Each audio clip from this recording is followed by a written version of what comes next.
Hello and welcome to Dishing Up Nutrition's Ask a Nutritionist podcast. My name is Brandy Burrow and I'm a registered and licensed dietitian here at Nutritional Weight and Wellness.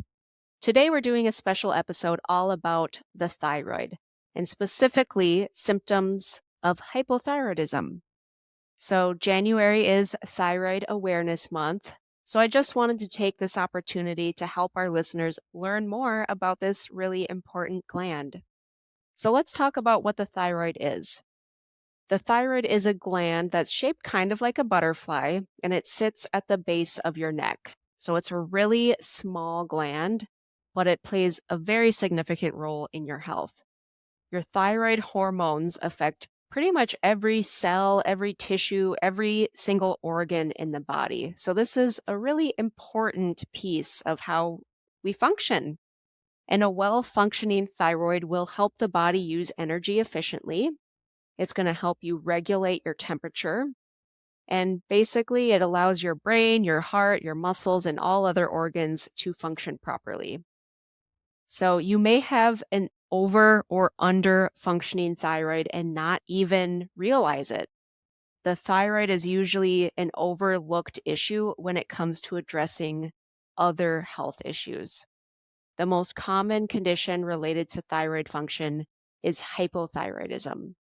So hypothyroidism basically means that your thyroid is underactive and does not produce enough of the thyroid hormone. 90% of thyroid imbalances are due to hypothyroidism.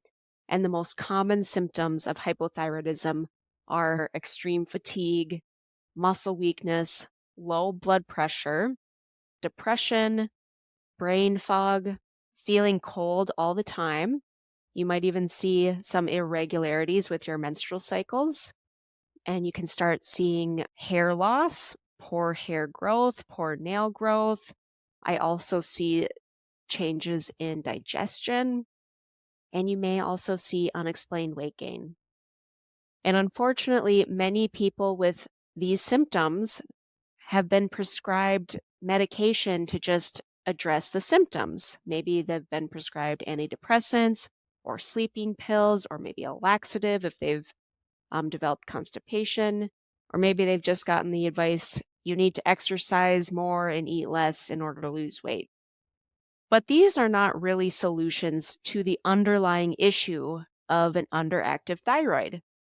So a lot of times these symptoms just persist and you don't really feel better in the end. So this can be really frustrating, to say the least. Many Americans do not receive the proper diagnosis of thyroid issues. So here are some reasons why that might be happening. First of all, symptoms of thyroid imbalances are not always obvious and can look like a lot of unrelated issues. So you just heard that long list of symptoms. That's not a comprehensive list. And even just looking at those symptoms, you wouldn't necessarily expect like low blood pressure to be connected to maybe poor hair growth. So they can seem sort of unrelated and it can be difficult to make those connections. Another reason thyroid issues are not often diagnosed is because the common tests that's done to screen for thyroid issues usually involve just one or two lab tests. Usually they're just looking at the TSH or the thyroid stimulating hormone, and sometimes they'll also look at free T4. So these two labs don't really tell us the whole picture of what's going on with your thyroid. So I suggest getting the full thyroid panel done in order to diagnose a thyroid imbalance. So the full thyroid panel will include not just the TSH and that free T4, but it will also have free T3, reverse T3, and the thyroid antibodies. If you're getting your thyroid tested, you may as well ask for that full thyroid panel so you get the full picture. Oftentimes, I meet with clients who report that their thyroid is doing just fine. They had their TSH checked at their last physical, and it was within normal range. We look at that value and find that it might have been within normal range within the clinic's guidelines, but they're still dealing with all symptoms that make me suspect they have a thyroid imbalance. So what I do is I encourage my clients to get that full panel done and sit down with me to review them together. Because for a lot of people, They feel their best when their thyroid numbers are in a much tighter range compared to what their clinic describes as normal. So there's definitely a difference between what is, quote, normal and what is optimal for an individual. If you suspect that you have an underfunctioning thyroid, I suggest finding a doctor who is willing to run that full thyroid panel that includes the thyroid antibodies. Typically, a naturopathic or a functional medicine doctor who specializes in this type of thing will be totally comfortable and actually probably recommend running a full thyroid panel. And they'll probably consider a tighter range for those labs to be optimal compared to a conventional clinic. Now let's talk about diet and your thyroid. When somebody has an underactive thyroid, we always suggest eliminating a few common food sensitivities. This could look like removing soy, corn, dairy, eggs for some people, in some cases peanuts and cashews. But I would say everybody dealing with a thyroid issue should remove gluten grains. This is because a sensitivity to gluten grains like wheat, barley, rye, and even oats, because of cross-contamination, is really many times linked to something called Hashimoto's. Hashimoto's is the most common type of hypothyroidism, and it's considered an autoimmune disease. In fact, 90% of all cases of hypothyroidism are actually the autoimmune condition Hashimoto's. Many people have this condition but don't realize it because they have not been properly diagnosed.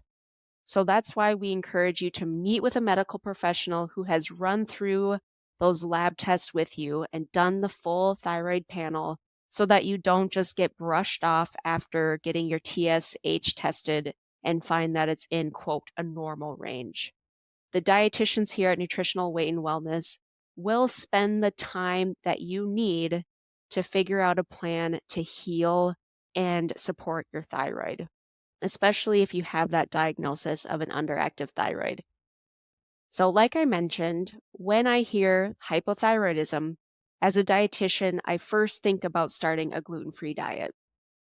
So what does gluten have to do with autoimmune hypothyroid? Well, the protein within gluten, which is called gliadin, is molecularly very similar to the thyroid gland. So when gluten enters the bloodstream, which can happen through the digestive system if you have something called leaky gut, which basically means your gut is damaged, there's little microscopic holes in your gut, that kind of leaves the door open for little bits of food, even gluten, to enter the bloodstream. Now, when that happens, your body sees that as a foreign invader. It's not supposed to be floating around in the bloodstream. So your immune system is going to kick into gear and attack it as if it were a foreign invader. It's just doing its job.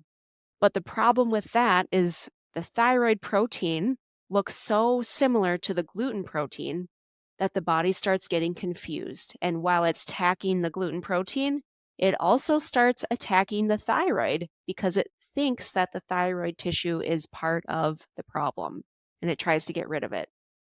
So that's why when we're working on thyroid health, I always recommend following a gluten-free diet as best as you can. 100% gluten-free is best because that is going to help you protect and preserve the thyroid function that you have left. Along with that, we work on a gut healing protocol. We have to heal that leaky gut so that there's less potential that anything is going to get into the bloodstream and cause inflammation. So usually I'll recommend supplementing with something called L-glutamine. L-glutamine is part of most gut healing protocols. So this is an amino acid, which means it comes from protein, but it's very effective in helping repair the intestinal lining. So it helps patch up those microscopic holes that you can find in leaky gut. Now that brings me to my next point regarding diet for healing your thyroid. We need protein. A big piece of the thyroid healing plan is to eat enough protein and getting high quality protein to support your energy and to support your metabolism. So dietary protein is also going to support the production of the T4 hormone. So this means you need some grass-fed meat, chicken, turkey, eggs, wild-caught fish, and seafood. So what you want is about 4 to 6 ounces of a good quality animal-based protein at least 3 times a day, and maybe 1 or 2 ounces with a snack. Bonus points if you can sneak some liver into your protein options, because that's basically nature's multivitamin. It contains a very high amount of nutrients that support your thyroid. So not only does protein increase your metabolism, but it is also going to provide the amino acid tyrosine, which is necessary to produce thyroid hormones. You could supplement with N-acetyl L-tyrosine, which is basically the active form of tyrosine. So you can do this supplement all on its own, but it's also usually found in a thyroid supplement that has not just tyrosine, but a few other nutrients that support your thyroid. So we carry something like this on the NutriKey website called Thyrotain. So I love that supplement. This is a pretty comprehensive supplement for your thyroid health. It helps the production of T4 and T3, but it also has nutrients in there that can help convert free T4 into T3, which is considered the active form of the thyroid hormone that the cells actually absorb and use for metabolic functions. In addition to protein, we need to talk about the importance of eating enough fat for your thyroid. Our bodies need good, healthy fats to produce thyroid hormones. We also need fat to absorb vitamins and minerals, maintain good energy, and regulate our blood sugar. Fat can help us prevent those blood sugar crashes. So the right amount of fat is about a tablespoon of coconut oil, a tablespoon of olive oil, half of an avocado, a quarter cup of nuts or seeds. So add a serving to every meal and snack to get the benefits from those fats. You really want to avoid low-calorie diets and low-fat diets because these plans basically are not providing enough nutrients to support good thyroid function. You might be tempted to try to eat less if you find that you are gaining weight because of a low-functioning thyroid, but don't fall into that trap. Here's a little reminder on why eating enough and eating enough of the right foods is so important for your thyroid function and weight management. So the thyroid hormone aids in directing your overall metabolism, even while you're resting, even while you're sleeping. If someone with hypothyroidism is not eating enough calories, it's very easy for the body to store calories as fat if your basal metabolism is low. Oftentimes, women will undereat to try to lose weight, which causes an even slower metabolism because your body adapts and it figures out how to survive on less energy. So this, combined with other hypothyroid symptoms, may cause somebody to become more sedentary. We need to eat enough protein and enough fat to support a better working thyroid, give us better metabolism so we have more energy and we can remain active.